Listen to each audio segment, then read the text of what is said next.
Welcome, everyone, to the Federal Bar Association Ketam section, The Rounds FCA News with Tejinder Singh. The Rounds is Tejinder's regular analysis of noteworthy False Claims Act decisions and developments. I'm Scott Oswald, Programming Chair for the Ketam section, here with Tejinder Singh, who is a partner at Sparacino PLLC. Tejinder, hello. Hey, Scott. Tejinder, let's start with the issue of C2A dismissals. Last year, the Supreme Court told us that the government has broad and durable power to dispose of Ketam cases against the wishes of the relator, but its ruling in Polanski did leave a few loose ends dangling. Under the False Claims Act, relators must have, quote, an opportunity for a hearing before their case is dismissed. The question is whether they actually get to stand up before a judge in a courtroom.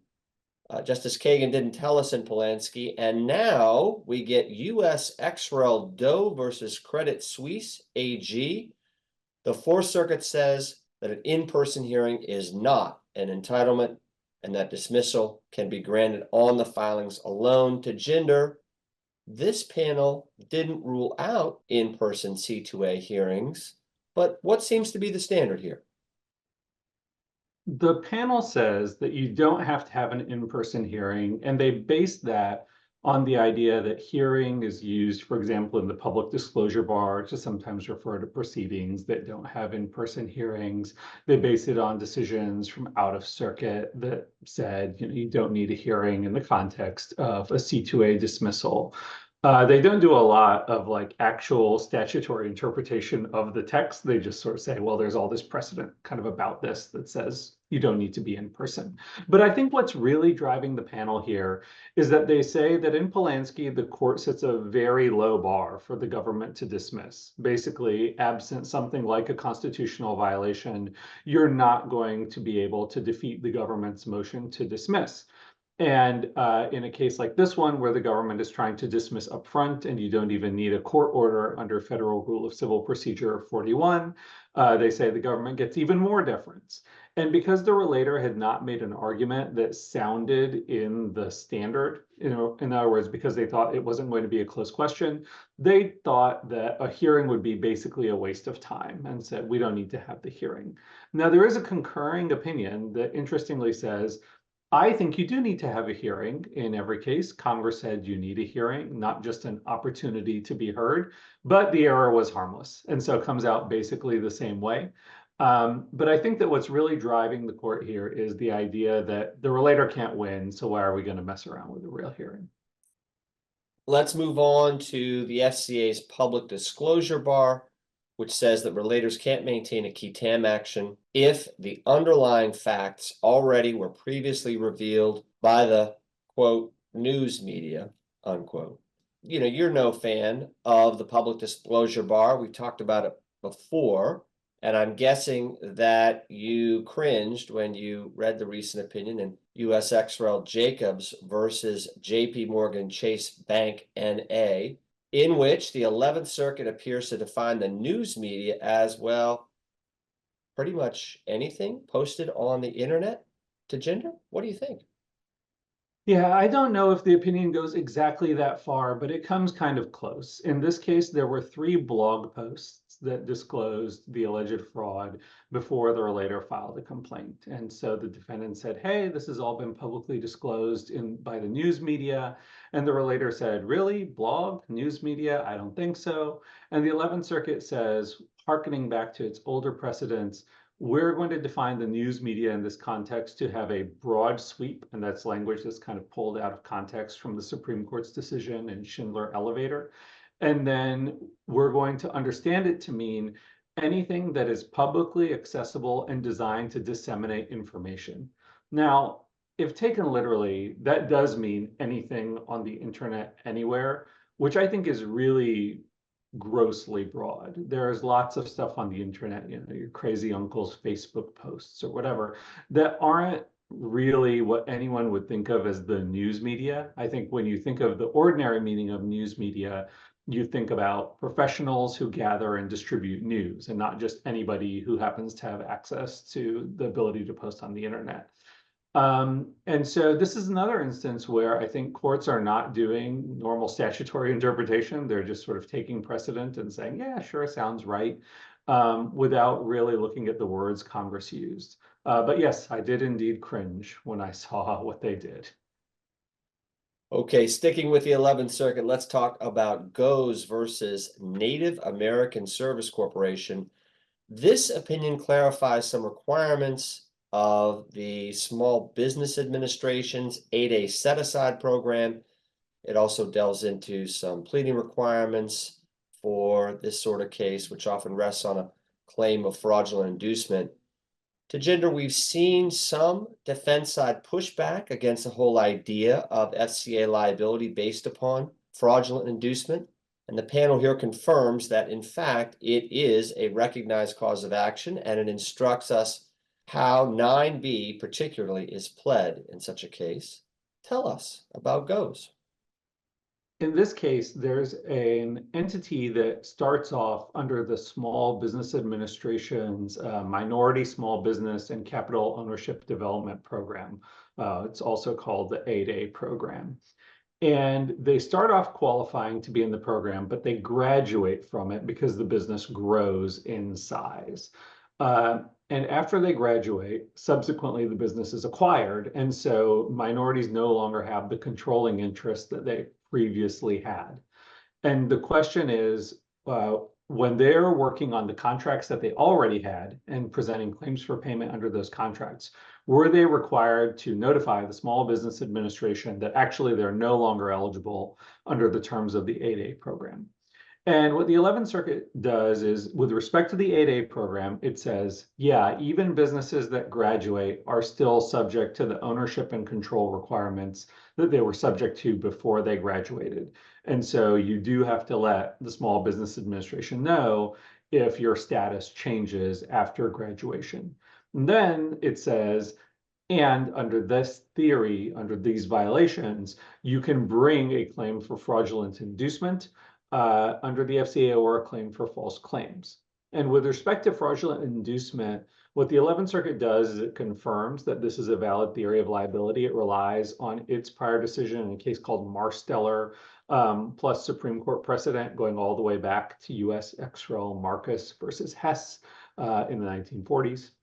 And then it says, in order to plead this with particularity, we focus on the false or fraudulent statements made during the time of contracting or about eligibility for the program. We don't necessarily focus on false statements in a particular bill. And that makes sense because Rule 9b says you have to plead the circumstances constituting fraud with particularity. And in these fraudulent inducement cases, the fraud is up front, not necessarily in the bills.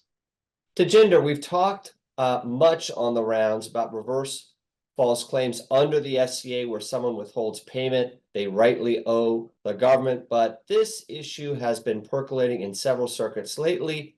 So let's turn our attention to two cases, two Reverse False Claims Act cases. Both panels try to pinpoint where what I'd call the ethical obligation to pay more money to the US government transforms into an actionable legal obligation under the False Claims Act.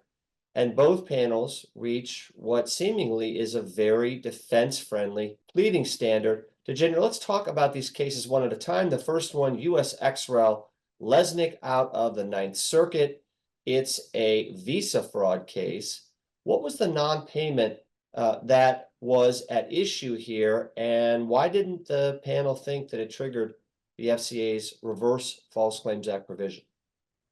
The defendant in this case was a contractor bringing laborers in from abroad to work at Tesla's plant in Fremont, California. And they applied for the visas that are applicable to skilled workers when they should have applied for the more expensive visas available for unskilled workers. And so the allegation in this case was you avoided the obligation or reduced the obligation to pay the government the visa fees that you properly owed had you followed the law. The panel in this case says, no, that's not a reverse false claim. In order to have a reverse false claim, you have to avoid or reduce an obligation, which is defined as an established duty, whether or not fixed, to pay some money. And the panel says what happens here is the defendant did actually properly pay for all of the visas it applied for. And this idea that should have applied for some different kind of visa, that's not an established duty to pay money. That's just an argument that they're violating the law in some other way. And so we're not going to allow you to bring a reverse FCA action based on that fact pattern. I think it's a slightly weird holding, honestly, because if you think about it, there are lots of ways that similar fact patterns could result in the same kind of harm to the government. So imagine, for example, that somebody applied for the right kind of visa, but they only paid for half of them somehow and somehow got them all. Or imagine that they applied for the right kind of visa, but they only did it for half the workers and then brought the rest over to work in an undocumented status. Or imagine that they did exactly what the defendant did here. In all of those situations, the government might suffer the exact same financial harm. The defendant might be equally dishonest, but some of them would be actionable and some wouldn't. And so I think it's very tricky to see how this provision's been applied here. But that is how the court decides to parse the terms of the definition of an obligation. Let's see how the Second Circuit treated Miller versus U.S. ex-rel Miller. It's a very different case about Citibank's alleged avoidance of penalties for various violations, but at its core, we have a similar pleading technicality, don't we? Yeah, we do. In this case, there were consent orders and regulations that Citibank allegedly violated, and those carried with them mandatory penalties. And what the Second Circuit says is you don't have an established duty if somebody else has to take discretionary action in order for the duty to become fixed. And so there was no established duty because there was no enforcement action in this case, and therefore, again, no reverse FCA claim. I think, again, this is kind of a tricky interpretation because when you look at a lot of situations where somebody owes money, take a contract, for example, the person on the counterparty in the contract almost always has to take action to enforce it. And they can always decide not to, right? Even if we had a contract that just said, Scott will pay Tejinder $1,000 in exchange for some consideration. If you don't pay me, I have to enforce the contract, and that's a discretionary choice for me. But I think everyone would say you have an established duty to pay me the $1,000. And so it's really interesting how this interpretation is applied in the context of things like consent orders, which have mandatory penalty provisions. But again, that is how the panel applies it. So let's talk about just some advice here. When a counsel, let's say, is pleading an A1G claim, a reverse False Claims Act claim, in light of the fact both of these were at the pleading stage, what advice would you have for someone in crafting that claim? I think the important thing is to characterize the obligation as an obligation to pay money and not as an obligation to follow the law, which may result in monetary penalties if you don't. That said, I think there are limits to how much artful pleading can really move the needle here. I think that even if you characterize it correctly, the court is going to probe that allegation. And I think courts tend to be skeptical when some underlying violation has to occur. That's not always true. There are other courts that have come out in different ways from the courts that we talked about today. But that is the risk with these types of cases. Finally, Tejinder, we mentioned in our last episode that you're on the relators team for Wisconsin Bell Inc. versus U.S. ex-rel Heath, which will be the next False Claims Act case before the U.S. Supreme Court. Remind us when the court is holding oral arguments and what's at stake. The oral arguments in this case will happen on November 4th. And what the case is about the FCA's definition of a claim, both under the 1986 and the amended 2009 version of the statute. The question really is whether the government has to directly hand over public money to a recipient in order for it to provide money under the terms of the statute. Wisconsin Bell argues that in this case, that didn't happen because money was routed directly from telecommunications carriers to a nonprofit that administers a government program. And so Wisconsin Bell says, even though the government was the one ordering that transfer, it wasn't providing the money because it didn't itself like grab the money and move it. The relator, of course, takes the opposite position. And I think this could have implications for other programs that the government is funding somewhat indirectly. Tejinder, thank you. And I'm looking forward to post-gaming that on our November episode.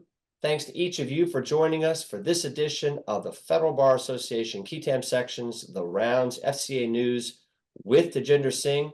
We'll see you next time.